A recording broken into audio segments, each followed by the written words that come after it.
राजपाल यादव जो कि भारतीय सिनेमा के बहुत चर्चित चेहरे हैं, तिहाड़ जेल में हैं।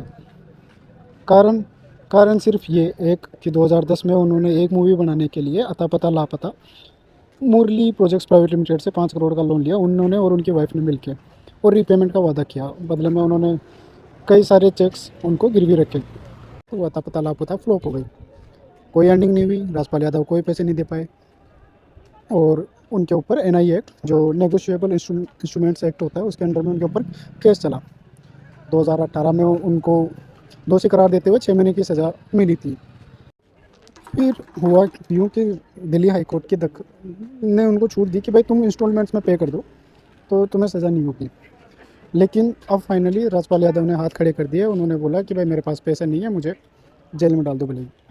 और तिहाड़ जेल में जाते वक्त उन्होंने कहा कि भाई अभी मेरे ऐसे परिस्थिति है कि कोई दोस्त वगैरह भी नहीं है कि कोई मेरी हेल्प कर दे और ये पेमेंट करवा दे। वो जेल में गए।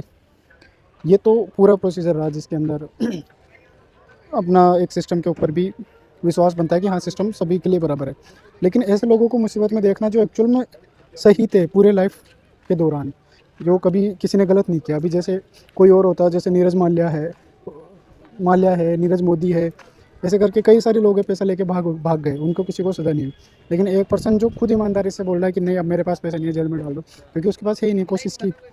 अब फाइनली इस केस में अपडेट ये है कि सोनू सूद जो हमेशा से इस देश के कठिन समय में हर जगह काम आते रहे, उन्होंने खुद भी कुछ फाइनेंशियल हेल्प करने की वादा किया, और इसके लिए स्टोरी भी लगाई कि कोई और भी जो इसमें हेल्प कर सकता है फाइनेंशियली वो भी आगे आए।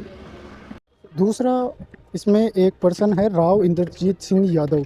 उन्होंने भी राजपाल यादव की मदद के लिए 1 करोड़ 11 लाख रुपए देने का, सहायता राशि देने का ऐलान किया है। और अगर कहा है कि अगर कोई और हेल्प नहीं होती तो 14 तारीख तक हो सकता है कि वो पूरा का पूरा 5 करोड़ खुद ही पे कर दें, और लोगों से भी अपील की है। इस पूरे केस में मेरे को जो सबसे ज़्यादा चीज़ अच्छी लगी वो पॉइंट मैं बता देता हूँ। एक तो जुडिशियरी को देख के लगा कि हाँ जुडिशियरी ने किसी के फेम को और किसी बड़े आदमी को देख के कोई डिसीजन नहीं लिया, उन्होंने बराबर रखा न्याय प्रणाली को सभी के लिए। और चूँकि इस केस में राजपाल यादव गलत थे तो उनको गलत ठहराया गया और उनको सज़ा हुई। दूसरी चीज़ इसमें जो सबसे अच्छी थी कि राजपाल यादव पैसे खा के भागे नहीं, उन्होंने एक्सेप्ट किया, नहीं हो रहा दे दो, मैं सज़ा का हकदार हूँ। तीसरी चीज़ जो सबसे बेस्ट है कि हाँ कोई मुसीबत में होता है तो आज भी मानवता के नाम पे कई सारे लोग ऐसे हैं जो मानवता के नाम पे सहायता करने के लिए हमेशा अग्रसर रहते हैं और खड़े होते हैं समय आने पे।